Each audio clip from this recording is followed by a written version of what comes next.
Böyük məmnuniyyətlə Mələk xanımı dəvət eləmək istəyirəm. Bu ev adətimizi yerinə yetirmək üçün inşallah ki, toyumuzu bu ev adəti olan xına mərasimi ilə davam edək.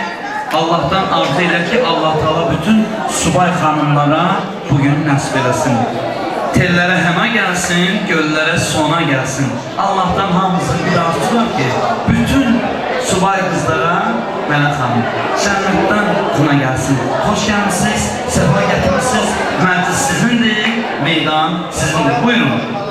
Hörmətli qonaqlar, doğma, əziz insanlar, dəyərli analarımız, gözəllər, gözəl qızlarımız. Axşamınız xeyir olsun. Arzuların və duaların gerçəkləşdiyi bir gündə hər kəs ürəkdən salamlayırıq. Xeyirli bir anda M-Studio komandası olaraq elimizin ən gözəl adətlerindən biri